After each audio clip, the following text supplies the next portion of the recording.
ओम नमो भगवते वासुदेवाय।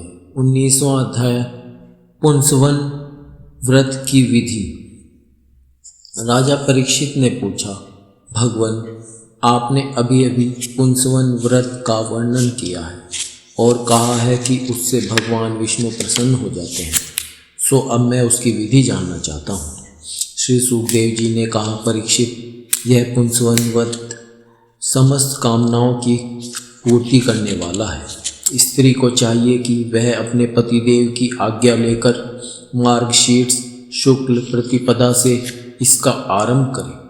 पहले मरुदगण के जन्म की कथा सुनकर ब्राह्मणों से आज्ञा ले, फिर प्रतिदिन सवेरे दातून आदि से दांत साफ करके स्नान करे, 2 श्वेत वस्त्र धारण करे और आभूषण भी पहन ले।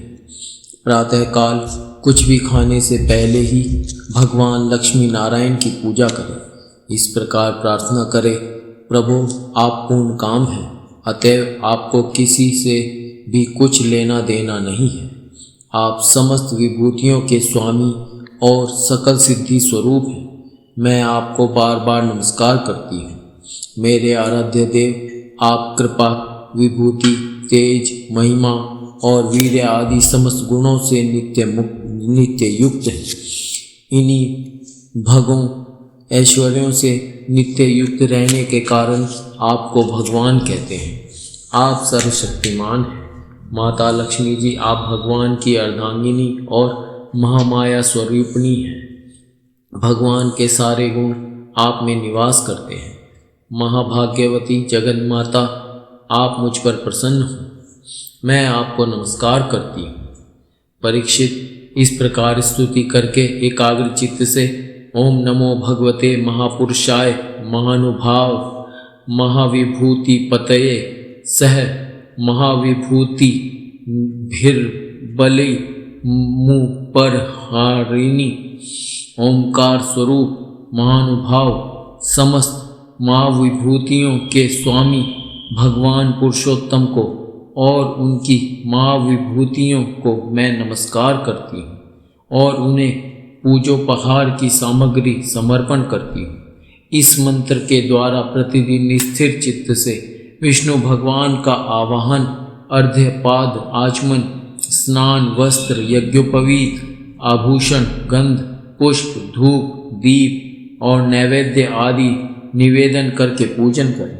जो नैवेद्य बच रहे उससे ओम नमो भगवते महापुरुषाय महाविभूति पतये स्वाहा महान ऐश्वर्यों के अधिपति भगवान पुरुषोत्तम को नमस्कार है।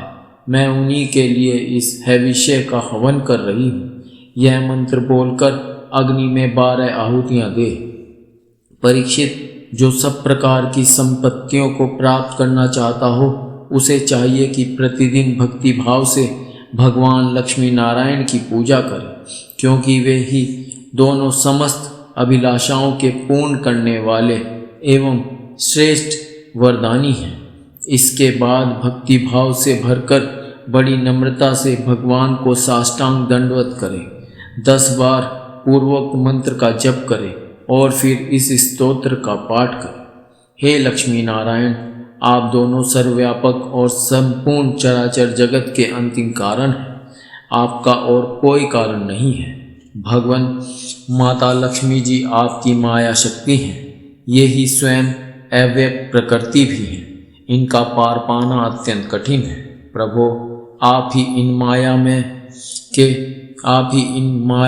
महामाया के अधीश्वर हैं और आप ही स्वयं परम पुरुष हैं। आप समस्त यज्ञ हैं और ये हैं यज्ञ क्रिया। आप फल के भोक्ता हैं और ये हैं उसको उत्पन्न करने वाली क्रिया। माता लक्ष्मी जी तीनों गुणों की अभिव्यक्ति हैं और आप उन्हें व्यक्त करने वाले और उनके भोक्ता हैं।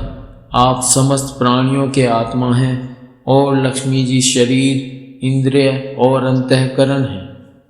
माता लक्ष्मी जी नाम एवं रूप हैं और आप नाम रूप दोनों के प्रकाशक तथा आधार हैं। प्रभो, आपकी कीर्ति पवित्र है। आप दोनों ही त्रिलोकी के वरदानी परमेश्वर हैं। अतः मेरी बड़ी बड़ी आशा अभिलाषाएं आपकी कृपा से पूर्ण हो। परीक्षित, इस प्रकार परम वरदानी भगवान लक्ष्मी नारायण की स्तुति करके वहाँ से नैवेद्य हटा दें और आचमन करा के पूजा करें।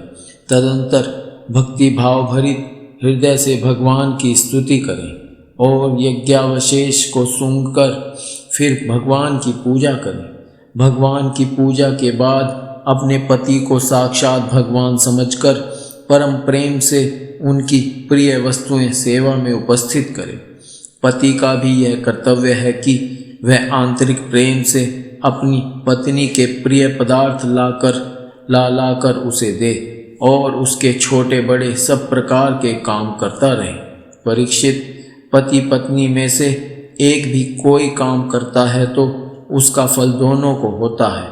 इसलिए यदि पत्नी रजोधर्म आदि के समय यह व्रत करने के अयोग्य हो जाए तो बड़ी एकाग्रता और सावधानी से पति को ही इसका अनुष्ठान करना चाहिए। यह भगवान विष्णु का व्रत है।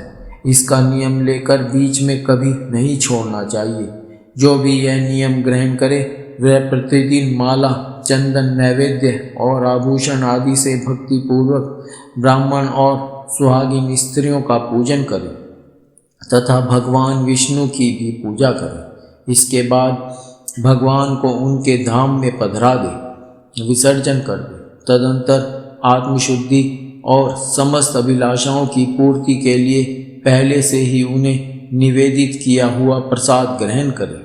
साध्वी स्त्री इस विधि से 12 महीनों तक पूरे साल भर इस व्रत का आचरण करके मार्गशीर्ष की अमावस्या को उद्यापन संबंधी उपवास और पूजन आदि करे। उस दिन प्रातःकाल ही स्नान करके पूर्ववत विष्णु भगवान का पूजन करे और उसका पति पाक यज्ञ की विधि से घृत मिश्रित खीर की अग्नि में 12 आहुति दे। इसके बाद जब ब्राह्मण प्रसन्न होकर उसे आशीर्वाद दें तो बड़े आदर से सिर झुकाकर उन्हें स्वीकार करे। भक्ति भाव से माथा टेक कर उनके चरणों में प्रणाम करे और उनकी आज्ञा लेकर भोजन करे। पहले आचार्य को भोजन कराए, फिर मौन होकर भाई बंधुओं के साथ स्वयं भोजन करे। इसके बाद हवन से बची हुई घृत मिश्रित खीर अपनी पत्नी को दे। वह प्रसाद स्त्री को सत्पुत्र और सौभाग्य दान करने वाला होता है। परीक्षित, भगवान के इस पुंसवन व्रत का जो मनुष्य विधि पूर्वक अनुष्ठान करता है उसे यहीं उसकी मनचाही वस्तु मिल जाती है। स्त्री इस व्रत का पालन करके सौभाग्य, संपत्ति, संतान, यश और गृह प्राप्त करती है तथा उसका पति चिरायु हो जाता है। इस व्रत का अनुष्ठान करने वाली कन्या समस्त शुभ लक्षणों से युक्त पति प्राप्त करती है और विधवा इस व्रत से निष्पाप होकर वैकुंठ में जाती है। जिसके बच्चे मर जाते हों वह स्त्री इसके प्रभाव से चिरायु पुत्र प्राप्त करती है। धनवती किंतु अभागिनी स्त्री को सौभाग्य प्राप्त होता है और कुरूपा को श्रेष्ठ रूप मिल जाता है। रोगी इस व्रत के प्रभाव से रोग मुक्त होकर बलिष्ठ शरीर और श्रेष्ठ इंद्रिय शक्ति प्राप्त कर लेता है। जो मनुष्य मांगलिक श्राद्ध कर्मों में इसका पाठ करता है उसके पितर और देवता अनंत तृप्ति लाभ करते हैं। वे संतुष्ट होकर हवन के समाप्त होने पर व्रती की समस्त इच्छाएं पूर्ण कर देते हैं। ये सब तो संतुष्ट होते ही हैं, समस्त यज्ञों के एकमात्र भोक्ता भगवान लक्ष्मी नारायण भी संतुष्ट हो जाते हैं और व्रती की समस्त अभिलाषाएं पूर्ण कर देते हैं। परीक्षित, मैंने तुम्हें मरुदगण की आदरणीय और पुण्यप्रद जन्म कथा सुनाई और साथ ही दिति के श्रेष्ठ पुंसवन व्रत का वर्णन भी सुना दिया।